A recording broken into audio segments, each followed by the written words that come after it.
अब कुछ बात कर लेते हैं मौसम की। महकमा मौसमियात के मुताबिक आज मुल्क के बेशतर इलाकों में मौसम खुश्क रहेगा। बालाई इलाकों में सर्दी की शिद्दत बरकरार रहेगी, तहम कश्मीर और गिलगित बल्तिस्तान में बाज़ मकामात पर बारिश की तवक्को है। मौसम का हाल बताने वालों का कहना है कि वफाकी दारुल हुकूमत पर आज बादल छाए रहेंगे।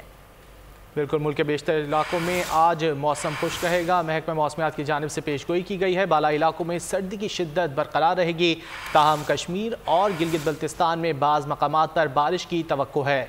मौसम का हाल बताने वालों का कहना है कि वफाकी दारुल हुकूमत पर आज बादल छाए रहेंगे।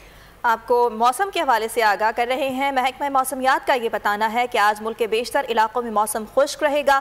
बालाई इलाकों के हवाले से ये पेश गोई की गई है कि वहाँ सर्दी की शिद्दत बरकरार रहेगी, ताहम ये भी कहा जा रहा है कि कश्मीर गिलगित में बाज़ मकामात पर बारिश की तवक्को का इजहार किया गया है। और आपको ये भी बताएं कि अगर इस्लामाबाद के मौसम की बात की जाए तो वहाँ आज बादल छाए रहेंगे, ताहम बारिश के हवाले से अब तक महकमा मौसमियात की जानिब से कोई पेश गोई नहीं की गई है। शहर कायद के मौसम के हवाले से अगर बात की जाए तो शहर कायद में अब मौसम वापस गर्मी की तरफ लौट रहा है और जो सर्दी की शिद्दत थी अब वो मुकम्मल तौर पर ख़त्म होती दिखाई दे रही है।